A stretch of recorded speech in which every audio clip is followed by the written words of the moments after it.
മുതിർന്ന നിർമ്മാതാവും വിതരണക്കാരനുമായ ശ്രീ സാഗ അപ്പച്ചൻ സാറിനെയാണ് ഞാൻ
audio launch എന്നുള്ളത് അതിന് ഐശ്വര്യമായൊരു തുടക്കം ഇത് ലഭിച്ചു കഴിഞ്ഞു. അതിനോടൊപ്പം തന്നെ ഫിയോക്കിന്റെ ഡിസ്ട്രിബ്യൂഷന്റെ ആദ്യത്തെ സിനിമയാണ് Pavi caretaker. This is history. This is a moment to cherish forever. Definitely ആദ്യത്തെ സംരംഭം മികച്ച വിജയമാകട്ടെ എന്ന് ആശംസിക്കുന്നു. തിരിതെല്ലുന്ന ചടങ്ങുകൾ കഴിഞ്ഞു. ഇനി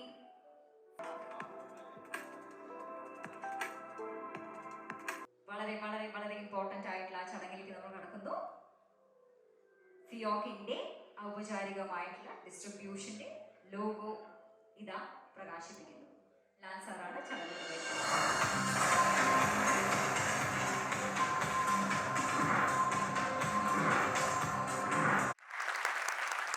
ലാൽ പോകരുത്. ആശംസയുടെ വാക്കുകൾ പറയാതെ വിടില്ല. നമസ്കാരം. വൈകിട്ട് ദിലീപ് വിളിച്ചിട്ടുണ്ടായിരുന്നു ഇങ്ങനെ പടത്തിന്റെ ഒരു ഓഡിയോ ലോഞ്ച് ചടങ്ങുണ്ട്, 6:30 മണിക്കാണ്. ഒന്നും ആലോചിക്കാണ്ടായിരുന്നില്ല, ഉടനെ തന്നെ പറഞ്ഞു ഓക്കെ ഞാൻ അവിടെ എത്തിയിരിക്കും, ഉറപ്പായിട്ട് എത്തിയിരിക്കുന്നു. ഫോൺ വെച്ച് കഴിഞ്ഞപ്പോഴാണ് ആലോചിച്ചത് ചെറിയ ഫാമിലി ഗെറ്റ് ടുഗദർ പ്ലാൻ ചെയ്തിട്ടുണ്ടായിരുന്നു. അത് 7 മണിക്കായിരുന്നു, ഞാൻ 8 മണിക്കത്തേക്ക് മാറ്റി. അങ്ങനെ പുറപ്പെടാൻ വേണ്ടി പെട്ടെന്നൊരു ചെറിയ ആലോചന മനസ്സിലൊരു ഡൗട്ട് വന്നു. ഇതിൽ വേറെ നല്ല ചടങ്ങിന് വരികയാണ്, തീർച്ചയായിട്ടും അതിന് വന്ന് പങ്കെടുക്കുമ്പോൾ അതിന് ആ പടത്തിന് വേണ്ടിയിട്ട്, ആ പടത്തിന്റെ വലിയ വിജയത്തിന് വേണ്ടിയിട്ടൊക്കെ പ്രാർത്ഥിക്കണം എന്ന് പറയുന്നൊരു മര്യാദയുണ്ട്. പക്ഷെ അവിടെയാണ് പ്രശ്നം. ഈ പ്രാർത്ഥനകൾ നമുക്ക് കളത്തിനെ കാണിക്കാൻ പറ്റില്ലല്ലോ. 26-ാം തീയതിയാണ് ഈ പടം റിലീസ് ചെയ്യുന്നത്. 3-ാം തീയതി എൻ്റെ മകന്റെ പടം നടികൾ റിലീസ് ചെയ്യുന്നുണ്ട്. അപ്പൊ ഇതിനു വേണ്ടി പ്രാർത്ഥിച്ചാൽ അത് കുഴപ്പമാവോ എന്ന് പറയുന്നൊരു ടെൻഷൻ കുറച്ചു നേരത്തേക്ക് ഉണ്ടായി. പക്ഷെ പിന്നീട് ആലോചിക്കുമ്പോ ഓടുന്ന പടങ്ങൾ, നല്ല പടങ്ങളൊക്കെ വരുമ്പോഴാണ് തിയേറ്ററിലേക്ക് ആളുകൾക്ക് വരാനുള്ള താല്പര്യവും ആഗ്രഹവും ഉണ്ടാകുന്നത്. ഇപ്പൊ തന്നെ നമുക്ക് മലയാള സിനിമയുടെ പുഷ്കര കാലഘട്ടം എന്ന് തന്നെ പറയാം. സിനിമകൾ ധൈര്യമായിട്ട് തിയേറ്ററിലേക്ക് വിടാം. തിയേറ്ററിലേക്ക് ആളുകൾ വരെ കൊതിക്കാണ്. ഒരു സിനിമ കണ്ടിട്ട് വീട്ടിൽ ചെന്ന് കഴിയുമ്പോൾ അടുത്ത സിനിമ കാണാനുള്ള ആഗ്രഹത്തിലേക്ക് ആളുകൾക്ക് കൊണ്ടെത്തിക്കുക എന്ന് പറയുന്നൊരു അവസ്ഥയാണുള്ളത്. അതുകൊണ്ട് തന്നെ നമ്മളിപ്പോ വളരെ നല്ലൊരു സീസണിലാണ് വന്ന് നിൽക്കുന്നത്. എല്ലാ ഐശ്വര്യങ്ങളും പങ്കുണ്ടാകട്ടെ. കെയർടേക്കർ എന്ന് കേൾക്കുമ്പോൾ തന്നെ നമുക്കറിയാം എല്ലാവർക്കും വേണ്ട ആളാണ് കെയർടേക്കർ.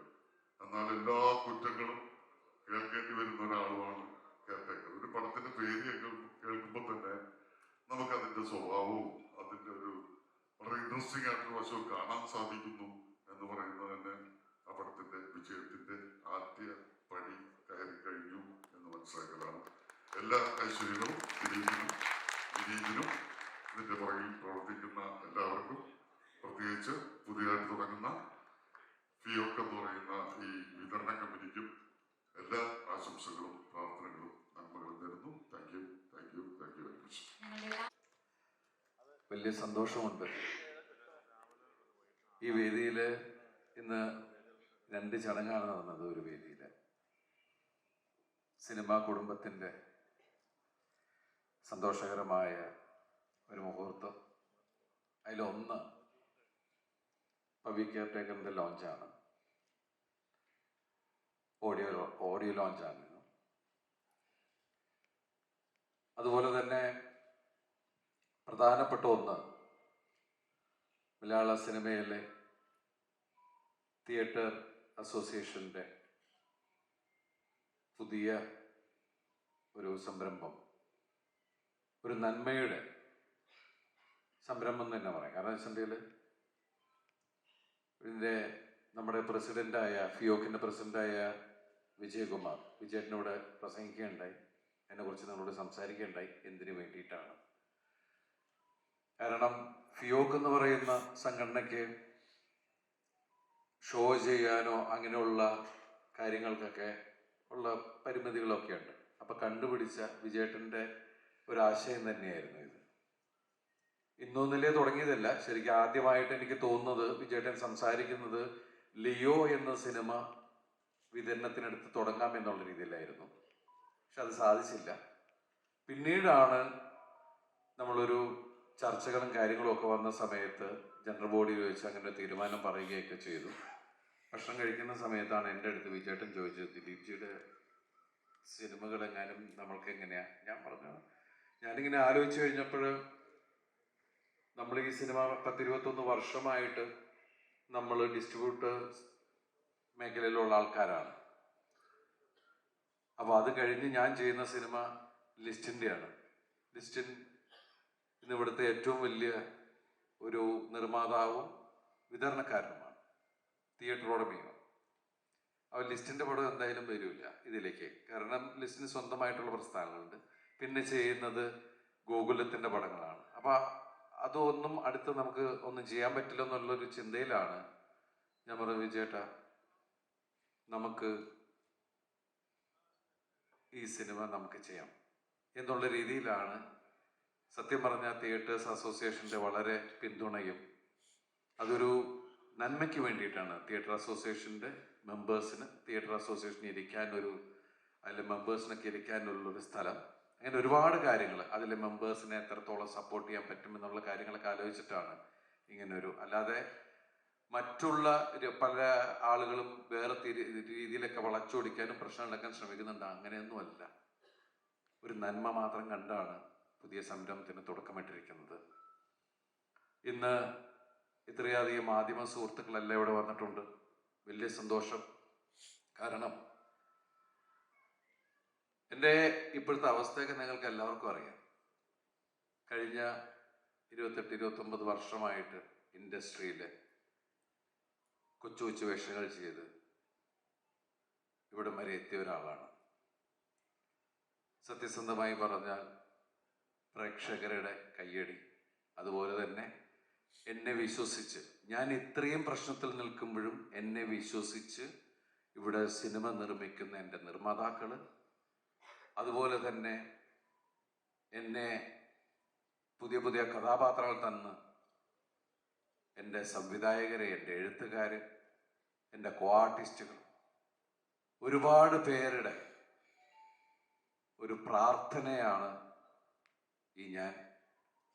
അതുപോലെ തന്നെ ഈ സിനിമ എനിക്ക് എത്രത്തോളം ആവശ്യമാണെന്ന് നിങ്ങൾക്ക് എല്ലാവർക്കും അറിയാം.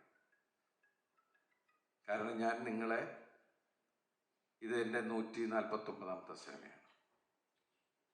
ഇത്രയും കാലം ഞാൻ ഒരുപാട് ചിരിപ്പിച്ചു. കഴിഞ്ഞ കുറച്ച് കാലമായിട്ട് ഞാൻ ദിവസം കരഞ്ഞുകൊണ്ടിരിക്കുന്ന ഒരാളാണ്. ചിരിപ്പിക്കാൻ ശ്രമിക്കുന്ന എനിക്ക് ഇവിടെ നിലനിൽക്കാൻ ഈ സിനിമ എനിക്ക് ആവശ്യമാണ്. കാരണം എല്ലാവരും പറയുന്നത് ദിലീപ് എന്റർടൈൻമെന്റ് ആണ്. ഞാൻ പല ശ്രമങ്ങളാണ് ആസ് എൻ ആക്ടർ, പല വേഷത്തിന് നമ്മൾ ശ്രമിക്കും. ഇന്ന് ഈ സിനിമ വിനീത് വന്ന് പറഞ്ഞ കഥ, രാജേഷ് രാഘവൻ നന്നായിട്ട് എഴുതിയൊരു കഥ, ഈ സിനിമ പവി കെയർടേക്കർ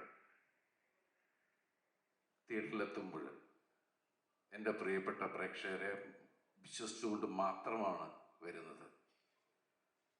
കാരണം ദിലീപിൻ്റെ സിനിമയിൽ നിന്ന് ഏറ്റവും വലിയ കമ്പനികളുടെ CEO ആണെങ്കിലും താഴെ നിൽക്കുന്ന ആളുകളാണെങ്കിലും ചായക്കടയിൽ ചായ അടിക്കുന്ന ആളാണെങ്കിലും പറയുന്നതിൽ ഏത് തരത്തിലെ ആൾക്കാരും പറയുന്നത് നിങ്ങളുടെ സിനിമകൾ കാണുന്നത് ഞങ്ങൾക്ക് കുറേ ചിരിക്കാനും ഒക്കെ വേണ്ടിയിട്ടാണ്, ഞങ്ങളുടെ സ്ട്രെസ് ഒഴിവാക്കാനാണ്. അപ്പോൾ തീർച്ചയായിട്ടും എനിക്ക് ആ കാര്യം പറയാം. നിങ്ങൾ ആഗ്രഹിക്കുന്ന, നിങ്ങൾ അങ്ങനെ എന്നിൽ നിന്ന് ആഗ്രഹിക്കുന്ന ഒരു കഥാപാത്രം തന്നെയാണ് വളരെ സാധാരണക്കാരനായ പവിത്രൻ, പവി കെയർടേക്കർ എന്ന ഈ സിനിമയിൽ ഞാൻ അവതരിപ്പിക്കുന്ന പവിത്രൻ. അതെനിക്ക് കൊണ്ടുവന്നു തന്ന എൻ്റെ പ്രിയ, ശരിക്കും പറഞ്ഞാൽ ഞാൻ വിനീത് നേരത്തെ പറഞ്ഞു, ഞാൻ വിനീതും തമ്മിലുള്ള കാര്യങ്ങൾ, ഞാൻ എൻ്റെ സഹോദരനോടുള്ള പോലെ തന്നെ വിനോദിൻ്റെ മെക്കെട്ട് കയറാറുണ്ട്, ചോദ്യങ്ങൾ ചോദിക്കാറുണ്ട്. പക്ഷെ എപ്പോഴും വളരെ ചിരിച്ചു നിൽക്കുന്ന മുഖമായിട്ട് തന്നെയാണ് വിനീത് എന്നോട് പെരുമാറിയിട്ടുള്ളത്. രാജേഷിൻ്റെ മെക്കെട്ട് കാരണം ചിലപ്പോൾ നമുക്ക് ചില സംശയങ്ങൾ വരുമ്പോൾ നമ്മൾ ചോദിക്കാറുണ്ട്. അപ്പം അതുപോലെ തന്നെ മലയാള സിനിമയിലേക്ക് നമുക്ക് കൊടുക്കാൻ പറ്റുന്നത് എന്താ പറയുക, എൻ്റെ കൂടെ വർഷങ്ങൾക്ക് മുമ്പ് ഒരുപാട് നായികമാർ എൻ്റെ കൂടെ വന്നിട്ടുണ്ട്. അവരുടെ ആദ്യ നായകനാണ് ഞാൻ. അതുപോലെ തന്നെ മലയാള സിനിമയിലേക്ക് 5 നായികമാർ കൂടി പുതിയതായിട്ട് വരികയാണ്. ഇവർ 5 പേരും കഴിവുള്ളവരാണ്. അത് നിങ്ങൾക്ക് ഈ സിനിമ കാണുമ്പോൾ മനസ്സിലാവും. അതുപോലെ തന്നെ ഇതിൻ്റെ editor Deepu, music director Mithun ഇതിനു മുമ്പ് ചെയ്ത റോഷാക്ക്, മലയാളത്തിൽ ചെയ്ത സിനിമ റോഷാക്കാണ്, നമ്മളെല്ലാവരും കണ്ടാണ് ആ സിനിമ. അപ്പോൾ അദ്ദേഹത്തിൻ്റെ കഴിവറിയാം. അദ്ദേഹം ചെയ്ത പാട്ടുകൾ നിങ്ങൾ കണ്ടു. പിന്നെ ഇതിൻ്റെ ക്യാമറമാൻ, രോമാഞ്ചത്തിൻ്റെ ക്യാമറമാണ് സനു തായർ. സനുവിൻ്റെ നല്ല വർക്കാണ്. സനു ഇവിടെ വന്നിട്ടില്ല. പിന്നെ ഇവിടെ ഇരിക്കുന്ന ജോണിനെ നിങ്ങൾക്ക് അറിയാം. എന്നെയും ജോണിനെ കാണുമ്പോൾ എല്ലാവരും ചോദിക്കുന്നത് CID മൂസ സെക്കൻഡില്ലേ എന്നാണ് ചോദിക്കുന്നത്. അപ്പോൾ ജോണി ഇന്ന് മലയാള സിനിമയിൽ ഏറ്റവും കൂടുതൽ, കഴിഞ്ഞ ദിവസം ജോണി പറഞ്ഞ 140-150 സിനിമയൊക്കെ ആയിരുന്നു. ഈ കോവിഡിൻ്റെ ഇടയിൽ ഇത്രയധികം സിനിമ അഭിനയിച്ച ഒരു നടനെ ഞാൻ ഇന്നുവരെ കണ്ടിട്ടില്ല. അപ്പോൾ അതുപോലെ ധർമ്മജൻ. പിന്നെ ഇതിൽ വരാത്തൊരു വലിയൊരു നായികയുണ്ട്, രാധിക ശരത്കുമാർ. മാഡത്തിൻ്റെ രാധി ചേച്ചിയുടെ അവിടെ ഇലക്ഷൻ നടന്നുകൊടുക്കുന്ന നാളെ ഇലക്ഷനാണ്. ഞാൻ വിളിച്ചിട്ടുണ്ടായിരുന്നു, എല്ലാവരോടും അന്വേഷണം പറയാൻ പറഞ്ഞു, എല്ലാ പ്രാർത്ഥനകളും ഉണ്ടെന്ന് പറഞ്ഞു. രാധി ചേച്ചി ഒരുമിച്ച് അഭിനയിക്കുന്ന 2ാമത്തെ ചിത്രമാണ്. രാമലീലേൻ്റെ അമ്മയായിട്ടാണ് അഭിനയിച്ചത്. ഇതിൽ റിട്ടയേർഡ് SI മറിയാമ്മ എന്ന് പറഞ്ഞ ശക്തമായിട്ടുള്ള കഥാപാത്രമാണ്. അതുപോലെ ഈ സിനിമയിൽ ഒരുപാട് നിങ്ങൾക്ക് ഇഷ്ടമുള്ള ഒരുപാട് മറ്റു കഥാപാത്രങ്ങൾ എല്ലാവരും ഉണ്ട്. നിങ്ങൾക്ക് എല്ലാവരും ഇഷ്ടമാവുന്ന ഒരു സിനിമ തന്നെയായിരിക്കും. ഈ വേദിയിൽ എന്താ പറയുക, ഇവിടെ വന്നിരിക്കുന്ന എല്ലാവരോടും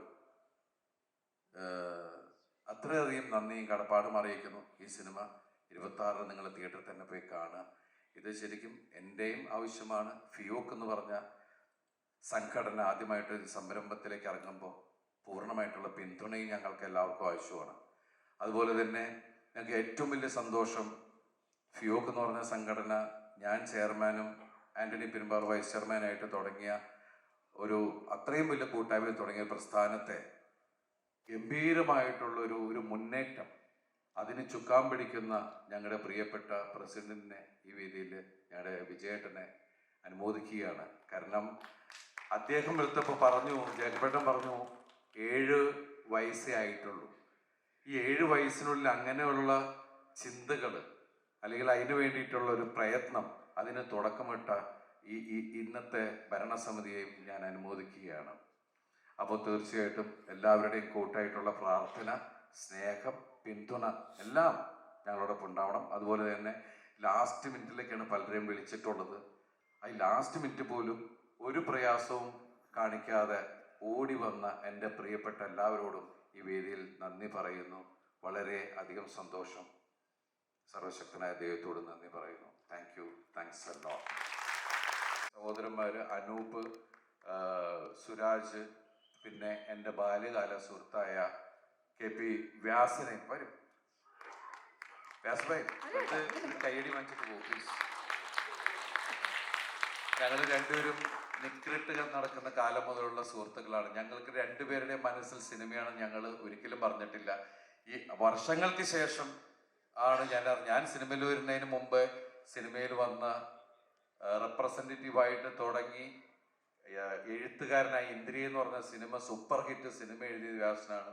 അതിനുശേഷം വ്യാസൻ സംവിധായകനായി ഇപ്പോഴും ആ പഴയ സുഹൃത്തായിട്ട് എന്നോടൊപ്പം നിൽക്കുന്ന വ്യാസനെ ഞാൻ ഈ ഈ സമയത്ത് അനുമോദിക്കുകയാണ്. Thanks a lot. എല്ലാവർക്കും ഒരുപാട് നന്ദി. Thank you so much. സിനിമയുടെ ഞങ്ങൾ ഏറ്റവും കൂടുതൽ സമയമെടുത്തൊരു പ്രോസസ്സ് എന്ന് പറയുന്നത് ഇതിനകത്തുള്ള ഹീറോയിൻസിനെ കണ്ടെത്തുക എന്നുള്ളതാണ്. അത് നിങ്ങൾക്ക് സിനിമ കാണുമ്പോൾ മനസ്സിലാവും.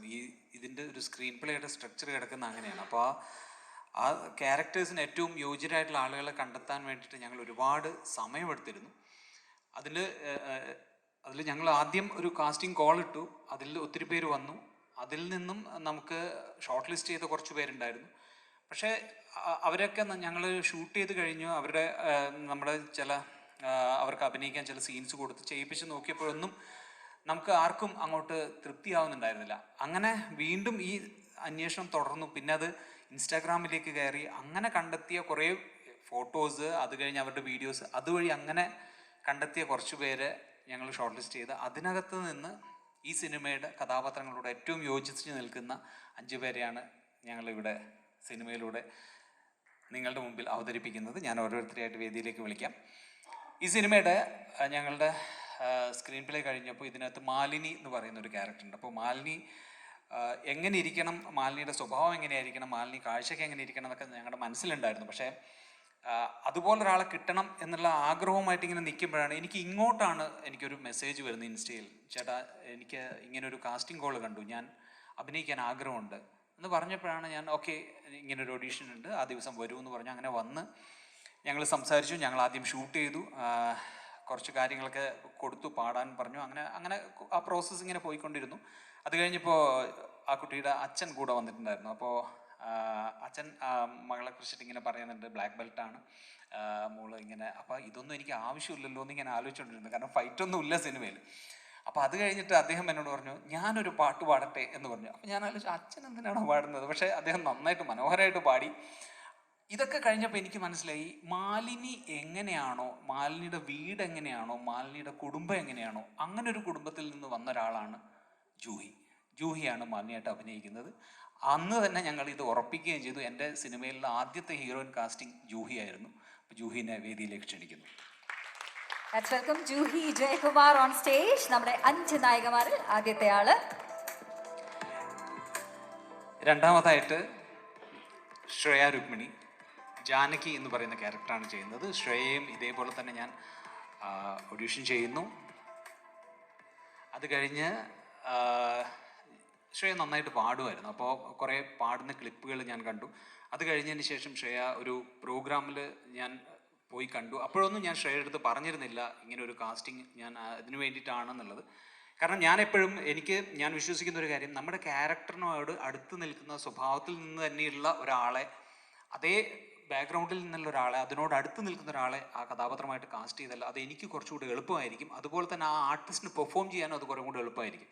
അങ്ങനെയുള്ളൊരു സ്റ്റഡിയുടെ ഭാഗമായിട്ട് ഞാൻ ശ്രേയയുടെ 1-2 പ്രോഗ്രാമുകൾ കാണുകയും ശ്രേയയുമായിട്ട് സംസാരിക്കുകയും ചെയ്തതിന് ശേഷമാണ് ഞാൻ പറയുന്നത്, ഞാൻ ഇങ്ങനൊരു കാസ്റ്റിങ്ങിന് വേണ്ടിയിട്ടാണ് ശ്രേയയെ മീറ്റ് ചെയ്തത്, ഇങ്ങനൊരു കഥയാണ്, ഇങ്ങനൊരു കഥാപാത്രമാണെന്ന് പറഞ്ഞപ്പോൾ ശ്രേയ വളരെ ഹാപ്പിയായിട്ട് വരികയും അതുപോലെ ഗംഭീരമായിട്ട് പെർഫോം ചെയ്യുകയും ചെയ്തു. സിനിമ കാണുമ്പോൾ നിങ്ങൾക്ക് മനസ്സിലാവും. വെൽക്കം ശ്രേയ രുക്മിണി.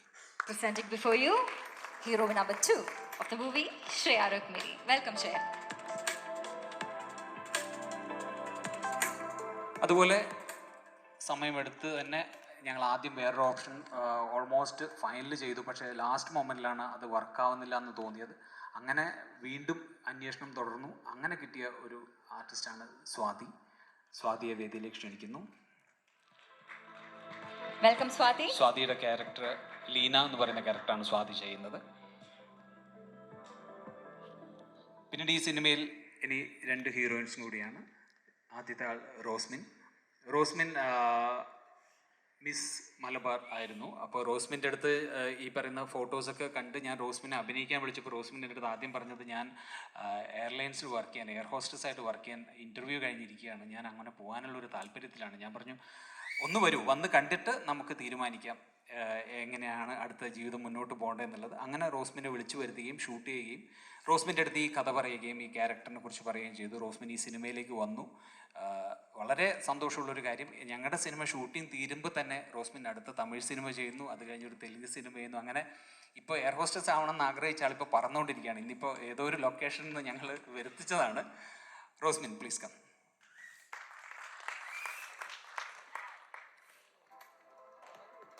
അടുത്ത ക്യാരക്ടർ ദിൽനയാണ്. ദിൽന ശ്രുതി എന്ന് പറയുന്ന ക്യാരക്ടറാണ് ചെയ്തത്. ദിൽനയും ഇതേപോലെ തന്നെ ഞങ്ങൾ ദിൽന മലയാളത്തിൽ 1-2 സിനിമകൾ അഭിനയിച്ചിട്ടുണ്ട്. അപ്പോൾ ദിൽനയുടെ പെർഫോമൻസ് ഞാൻ സിനിമയിൽ കണ്ടിട്ടായിരുന്നില്ല. ആക്ച്വലി ഞങ്ങൾ വിളിച്ച് ഷൂട്ട് ചെയ്തിട്ടാണ് ഈ ക്യാരക്ടറിന് ഏറ്റവും ആപ്റ്റായിട്ടുള്ള ഒരാളാണ് ദിൽന എന്നുള്ള ഉറപ്പ് കിട്ടിയപ്പോഴാണ് ദിൽനയെ ഇതിലേക്ക് ക്ഷണിച്ചത്. Dilna please come.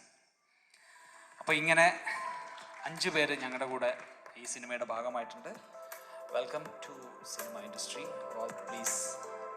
ഇവരെല്ലാവരും വളരെ രസകരമായിട്ട് ഞങ്ങളുടെ സിനിമയിലെ ക്യാരക്ടേഴ്സിനെ വളരെ മനോഹരമായിട്ട് ഞാൻ ആഗ്രഹിച്ചതിനപ്പുറത്തേക്ക് കൊണ്ടുവരാൻ എന്നെ സഹായിച്ചിട്ടുണ്ട്. സോ ഞാൻ ആദ്യമായിട്ട് ജൂഹിയിൽ നിന്ന് നമുക്ക് തുടങ്ങാം. ഹായ്, എല്ലാവർക്കും നമസ്കാരം. എൻ്റെ പേര് ജൂഹി ജയകുമാർ. ഞാൻ കോഴിക്കോട്ടുകാരിയാണ്. ഇതെൻ്റെ ലൈഫിലെ ഒരു ഡ്രീം കം ട്രൂ മൊമെൻ്റ് ആണ്. ഒരുപാട് സന്തോഷമുണ്ട്. ഫസ്റ്റ് മൂവി തന്നെ നല്ലൊരു ടീമിൻ്റെ കൂടെ വർക്ക് ചെയ്യാൻ സാധിച്ചതിൽ thank you so much Dileep sir, Vineeth sir, Rajesh sir for giving this opportunity. അപ്പോൾ ഞങ്ങളുടെ പടം പവി കേട്ടേക്ക് April 26 റിലീസാവാണ്. നിങ്ങളെല്ലാവരും പടം കാണണം, ഞങ്ങളെല്ലാവരും സപ്പോർട്ട് ചെയ്യണം. Thank you. ഞങ്ങൾ ശരിക്കും പറഞ്ഞാൽ മൂന്നും ഒരു പ്രൊഡ്യൂസർ, ഡിസ്ട്രിബ്യൂട്ടർ, എക്സിബിറ്റർ അങ്ങനെയാണ് വരുന്നത്. എന്താണെന്ന് വെച്ചാൽ പ്രൊഡ്യൂസർ സിനിമ പ്രൊഡ്യൂസ് ചെയ്യും, ഡിസ്ട്രിബ്യൂട്ടർ വിതരണത്തിന് കൊണ്ടുവരും, എക്സിബിറ്റർ അത് തിയേറ്ററിൽ റിലീസ് ചെയ്യും. ഇത് ആരും എങ്ങനെ വിചാരിച്ചാലും മാറ്റാൻ പറ്റില്ല. ഇത് എന്ത് പറയാണ്, നമ്പർ വൈസ് വരികയാണെങ്കിൽ അങ്ങനെ വരാൻ സാധിക്കുള്ളൂ. ഇപ്പോൾ ഏതായാലും FEUOK suppose to be the richest person in the film ഇൻഡസ്ട്രിയാണ്. അവർ ചുമ്മാ എന്ത് പറഞ്ഞാലും ദാരിദ്ര്യം പറഞ്ഞാലും ഇല്ല. They are the rich people. Because അവരായിട്ട് ഉണ്ടാക്കിയതായിരിക്കാം, അവരുടെ father or great grandfather അവരുണ്ടാക്കിയ പ്രോപ്പർട്ടി അവരുടെ കയ്യിലുണ്ട്. പിന്നെ ഡിസ്ട്രിബ്യൂട്ടറും പ്രൊഡ്യൂസറും പടം എടുത്ത് ഓടണം, അത് വേറെ കാര്യം. എനിക്ക് വിജയകുമാറും കാഞ്ചാനി ജാക്കബും കൂടെ അവരുടെ കൂടെ 5-6 പേരും കൂടി ചേർന്ന് ഈ ഒരു ഡിസ്ട്രിബ്യൂഷൻ രംഗത്തിൽ വന്നു. എൻ്റെ ഒരു ആഗ്രഹം അവർ പ്രൊഡക്ഷനിലും കൂടി വരണം ഇമ്മീഡിയറ്റ് ആയിട്ട്. വന്നാൽ you will be making 2020 Dileep ഉണ്ടാക്കിയതുപോലെ. ദിലീപ് ഉണ്ടാക്കിയെന്നാണ് വിചാരിക്കുന്നത്, ഇല്ലെങ്കിൽ അമ്മയൊക്കെ ഉണ്ടാക്കി കൊടുത്തു. പിന്നെ അതിനടുത്ത് എൻ്റെ ജോഷിയാണല്ലോ ഇരിക്കുന്നത്, അതിൻ്റെ ഡയറക്ടർ ജോഷിക്ക് അറിയാമല്ലോ. അപ്പോൾ അതുപോലെ ഒരു പ്രൊഡക്ഷൻ രംഗത്ത് വരിക. You are most welcome to all the 3 sectors of the film industry. All the best to FEUOK and also to Dileep for Pavi the Caretaker. All the best. Thank you. വളരെ വളരെ നന്ദി സർ. സംസാരിക്കാൻ എത്രമാത്രം കഴിവുണ്ടെന്ന് അറിയില്ല. ഈ ഫംഗ്ഷൻ തുടങ്ങി ഞാൻ അവിടെ ഇരുന്നപ്പോഴേ എനിക്ക് പെട്ടെന്നൊരു എന്താ പറയുക, ഒരു നിമിഷം കുറച്ചൊന്ന് പുറകിലോട്ട് പോയി. കാരണം തിരി തെളിയിച്ചപ്പോൾ ദിലീപേട്ടനും ലാൽ സാറും നിൽക്കുന്നുണ്ടായിരുന്നു. എൻ്റെ ജീവിതത്തിലെ ഏറ്റവും ഒരു എന്താ പറയുക, ഒരു എംബാരസിങ് സിറ്റുവേഷൻ എന്ന് പറയുന്നത് ഒരു 10ാം ക്ലാസ്സിലോ 11ാം ക്ലാസ്സിലോ പഠിക്കുമ്പോൾ ഞാനൊരു സിനിമയിൽ വെച്ച് ചുറ്റുമുള്ള ഓഡിയൻസ് എന്നോട് ചിരിയുടെ വോളിയം കുറച്ച് കുറയ്ക്കണം എന്ന് പറഞ്ഞിരുന്നു. ആ സിനിമ കല്യാണരാമനായിരുന്നു. അപ്പോൾ ആ തിരി തെളിയിക്കുന്ന കണ്ടപ്പോൾ പെട്ടെന്ന് 1 മിനിറ്റ് ആ ഒരു ഫ്ലാഷ് ബാക്ക് പോയി. അപ്പോൾ സിനിമയിൽ എൻ്റെ കരിയർ തുടങ്ങിയിട്ട് ഇപ്പം കുറച്ച് വർഷമായി, മലയാളത്തിലിപ്പം 2-3 വർഷമായി. പക്ഷെ എന്നാലും ദിലീപേട്ടൻ്റെ കൂടെ ഒരു പടം, അതും ദിലീപേട്ടൻ പ്രൊഡ്യൂസ് ചെയ്യുന്ന ഒരു പടം ചെയ്യാൻ പറ്റി എന്നുള്ളത് ശരിക്കും പറഞ്ഞാൽ ഇപ്പോഴാണ് ഒന്ന് എൻ്റെ മനസ്സിലേക്ക് എസ്റ്റാബ്ലിഷ് ആവുന്നത്. അതുകൊണ്ട് വളരെയധികം നന്ദിയുണ്ട് ദിലീപേട്ടൻ. Thank you so much. പിന്നെ വിനീതേട്ടൻ, ഇപ്പം രാജേഷേട്ടൻ പറഞ്ഞ പോലെ തന്നെ എത്ര കറക്ഷൻ ഉണ്ടായിട്ടും അദ്ദേഹത്തിന് മുഷിവും വന്നില്ല എന്ന് പറഞ്ഞതുപോലെ തന്നെയാണ്. കാരണം വിനീതേട്ടൻ എന്നെ മ്യൂസിക്കലി വളരെയധികം എൻ്റെ ബെസ്റ്റ് ഏറ്റവും നന്നായിട്ട് ചെയ്യാൻ എന്നെ പുഷ് ചെയ്ത ഒരു ഡയറക്ടറാണ്. പക്ഷെ അതുപോലെ തന്നെ അതെനിക്ക് വളരെയധികം ഒരു ക്രിയേറ്റീവ് സാറ്റിസ്ഫാക്ഷൻ തന്നൊരു ഡയറക്ടറാണ്. അപ്പം അതിന് വിനീതേട്ടനോടും വളരെയധികം നന്ദി പറയുന്നു. പിന്നെ ഈ സിനിമയിൽ വർക്ക് ചെയ്ത എല്ലാവരും, കാരണം എപ്പോഴും ഞാൻ പറയുന്നൊരു കാര്യമാണ്, ബാക്ക്ഗ്രൗണ്ട് സ്കോറിംഗ് ആണെങ്കിലും സോങ്സ് ആണെങ്കിലും ബാക്ക്ഗ്രൗണ്ട് സ്കോറിംഗ് ഒക്കെ എപ്പോഴും ഒരു സിനിമയുടെ അവസാനത്തോട്ട് വരുന്ന പ്രോസസ്സാണ്. അപ്പം അതിന് മുന്നേ ഉള്ള എല്ലാവരും അവരുടെ വർക്ക്, ഇപ്പം ഇതിൽ അഭിനയിച്ചിരിക്കുന്നവരും രാജേഷ് ഏട്ടനും എല്ലാവരും അവരുടെ വർക്ക് നന്നായി ചെയ്യുമ്പോഴാണ് എനിക്കും നല്ലൊരു പ്രൊഡക്റ്റ് കിട്ടുന്നത്, അതിൽ നന്നായിട്ട് മ്യൂസിക്കും ചെയ്യാൻ പറ്റുന്നത്. അപ്പോൾ മ്യൂസിക്കിനെ കുറിച്ച് ഞാൻ അധികമൊന്നും പറയുന്നില്ല, എല്ലാവരും കേട്ട് ഇഷ്ടമാവും എന്ന് പ്രതീക്ഷിക്കുന്നു. സിനിമയും ഇഷ്ടമാവുമെന്ന് പ്രതീക്ഷിക്കുന്നു. കാരണം ഇത്രയും കാലം എന്നോട് ഇന്നിപ്പം നമ്മുടെ ആക്ട്രസസിലെ റോസ്മിൻ എന്ന് ചോദിച്ചു, ചേട്ടൻ പടം കണ്ടോ എന്ന് ചോദിച്ചു. ഞാൻ പറഞ്ഞു ഞാനൊരു 500 പ്രാവശ്യം കണ്ടിട്ടുണ്ട്. കാരണം അത്രയും തവണ ഇത് സ്കോർ ചെയ്യുന്നിടത്ത് കണ്ടിട്ടുണ്ട്. പക്ഷെ ഇപ്പോഴും എനിക്കൊരു എന്താ പറയുക, ഇപ്പോഴും ബോർ അടിച്ചിട്ടില്ല. ഇപ്പോഴും ഞാൻ ആ പവിയുടെ ജേർണിയിൽ വളരെയധികം ഇൻവോൾവ് ആണ്. എനിക്ക് വളരെയധികം സന്തോഷമുണ്ട്. ഈ പടം 26-ാം തീയതി റിലീസാവാണ്. എല്ലാവരുടെയും സപ്പോർട്ട് ഉണ്ടാവണം. Thank you so much. രണ്ടുപേരെ പാടാൻ പറഞ്ഞാൽ ബുദ്ധിമുട്ടാവില്ലെങ്കിൽ പടം യെസ്. അപ്പോൾ ഈ സിനിമയിൽ ആദ്യം റിലീസ് ചെയ്ത പിറകിലാരോ വിളിച്ചു എന്ന് പറഞ്ഞ പാട്ടാണ് ഷിബു ചക്രവർത്തി സാർ എഴുതിയ. കപിലാണ് ഒറിജിനൽ പാടിയിരിക്കുന്നത്. എന്നാലും അദ്ദേഹത്തിൻ്റെ അത്ര പറ്റില്ലെങ്കിലും ഞാൻ 2 വരി പാടാം. പിറകിലാരോ വിളിച്ചോ, മധുര നാരകം പൂത്തോ, അകലി മുകിലിന് പിറകിൽ പനിമതി വെറുതെ എന്തിനൊളിച്ചു, മുറിയിൽ കഥകിന് വെളിയിലൊരു കിളി പതിയെ ഒന്ന് ചിലച്ചു. ഇത്രയും ആൾക്കാരുടെ മുമ്പിൽ പാടാൻ ഒരു ചമ്മലുണ്ട് കേട്ടോ, അതുകൊണ്ടാണ്. Thank you so very. Pavi Caretaker Dileep എന്ന നടനിൽ നിന്ന് സാധാരണക്കാരായ നമ്മൾ പ്രതീക്ഷിക്കുന്ന, എല്ലാവരും ഇഷ്ടപ്പെടുന്ന ദിലീപിൻ്റെ ഒരുപാട് നല്ല മാനസങ്ങളുള്ള ഒരു കഥാപാത്രമാണ് പവി. ഞാൻ കൂടെ നിന്ന് കുറച്ച് ദിവസം നോക്കിക്കണ്ട കഥാപാത്രമാണ് പവി. വളരെ നന്നായിട്ട് വിനീത് അത് പകർത്തിയിട്ടുണ്ട്, നന്നായിട്ട് രാജേഷ് എഴുതിയിട്ടുണ്ട്. നല്ലൊരു വൃത്തിയുള്ള, വളരെ എന്താ പറയുക, ഫീൽ ഗുഡ്, അതിൻ്റെ മാക്സിമത്തിലേക്ക് ആളുകളെ എത്തിക്കുന്ന സിനിമയാണ്. ദിലീപ് എന്നും സാധാരണക്കാരുടെ പ്രതിനിധിയായിട്ട് അഭിനയിച്ചിട്ടുള്ള സിനിമകളൊന്നും പ്രേക്ഷകരെ നിരാശപ്പെടുത്തിയിട്ടില്ല. ഓട്ടോക്കാരനായാലും പാചകക്കാരനായാലും ദിലീപ് എന്നും ആളുകളെ ചിരിപ്പിച്ചിട്ടുണ്ട്, സന്തോഷിപ്പിച്ചിട്ടുണ്ട്. അപ്പോൾ തീർച്ചയായും ഇവിടെ തിയേറ്റർ സുഹൃത്തുക്കൾ ഒരുപാട് പേരുണ്ട്. തിയേറ്റർ നിറയ്ക്കുന്ന സിനിമ തന്നെയായിരിക്കും പവി കെയർടേക്കർ. എനിക്ക് വളരെ ഇഷ്ടം തോന്നിയിട്ടുള്ളൊരു സിനിമയാണ്. അപ്പോൾ ഈ സിനിമയിൽ ഭാഗമാകാൻ കഴിഞ്ഞത് വലിയൊരു ഭാഗ്യമായിട്ട് ഞാൻ കരുതുന്നു. ഈ സിനിമ സൂപ്പർ ഹിറ്റാവും ഞാൻ ഉറച്ച് വിശ്വസിക്കുന്നു. അപ്പം നന്ദി, നമസ്കാരം. താങ്ക് യു സോ മച്ച് ചേട്ടാ. எல்லாருக்கும் குட் ஈவினிங். இது என்னோட மலையாளமில் ஃபஸ்ட்டு சினிமா. கன்னடத்தில் பண்ணியிருக்கேன், ஆனால் இது வந்து வெளியில் வந்து பண்ணுறது வந்து புதுசாக இருக்குது. புது டீம், ரொம்ப ரொம்ப ஹாப்பியாக வந்து பண்ணியிருக்கிற ஒரு சினிமா இது. அண்ட் எல்லாருக்கும் நான் தேங்க்ஸ் சொல்கிறேன். லைக் நம்மளோட டைரக்டர் வந்து Vineeth sir, Dileep sir, and நம்ம க்ரூ, நம்ம கோ ஆக்டர்ஸ் எல்லாருக்கும் தேங்க்யூ. எனக்கு நல்ல சப்போர்ட் பண்ணாங்க. டைலாக்ஸ் விஷயத்தில் எல்லாரும் சப்போர்ட் பண்ணாங்க. ரொம்ப கஷ்டமாக இருந்துச்சு ஸ்டார்டிங் டேஸில். போக போக எல்லாமே ரொம்ப ஈஸியாக மாறிடுச்சு. Thank you so much. April 26 வந்து இந்த சினிமா ரிலீஸ் ஆக போகுது. ப்ளீஸ் எல்லோரும் சினிமாஸ் ஆக்சுவலி எல்லோரும் தியேட்டருக்கு போங்க, சினிமா பாருங்கள். Thank you so much. Blesses. Roshni. എല്ലാവർക്കും നമസ്കാരം. ഞാൻ ഫസ്റ്റ് ടൈം അല്ല ഇങ്ങനെ ഒരു ക്രൗഡ് ഫേസ് ചെയ്യുന്നത്. പക്ഷെ ഇപ്രാവശ്യം കുറച്ച് ഇമോഷണലായി പോകുന്നൊരു പേടിയുണ്ട്. കാരണം വിനീത് സാറ് പറഞ്ഞ പോലെ ഒരുപക്ഷെ മിസ് മലബാർ ആയിരിക്കും എൻ്റെ ലൈഫിലെ ടേണിംഗ് പോയിന്റ്. അതിലൊരു ഫോട്ടോ കണ്ടിട്ടാണ് വിനീത് സാർ എന്നെ ഈ സിനിമയിൽ കാസ്റ്റ് ചെയ്യുന്നത്. സോ ഇപ്പോൾ ചെറുപ്പം തൊട്ടേയുള്ള വലിയൊരു ഡ്രീമാണ് ബിഗ് സ്ക്രീനിൽ ഫേസ് കാണണമെന്ന്. സോ അത് ഇവിടെ ഇരുന്നിട്ട്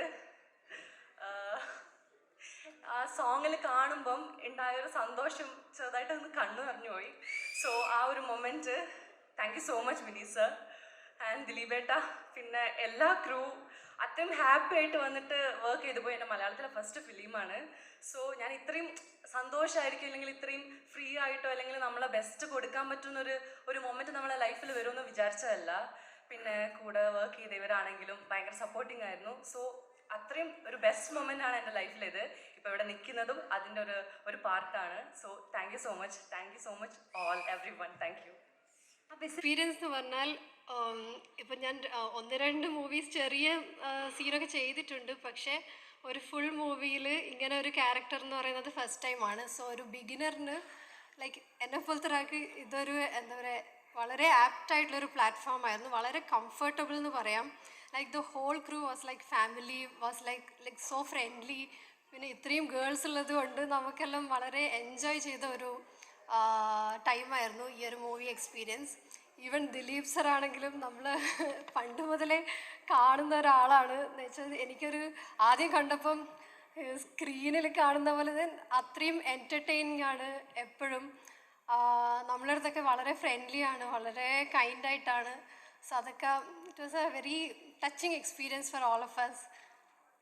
ഈവൻ വിനീത് സർ ആണെങ്കിലും ഇത്രയും ചില്ലായിട്ടുള്ളൊരു ഡയറക്ടർ, അതും നമ്മൾ ഇത്രയും പുതുമുഖങ്ങളെ കുറിച്ച് കൊണ്ട് അഭിനയിപ്പിക്കുക എന്ന് പറയുമ്പം അതിൽ ഇത്രയും ചില്ലായി നിൽക്കുന്നൊരു ഡയറക്ടർ വേറെ ഉണ്ടാവില്ല.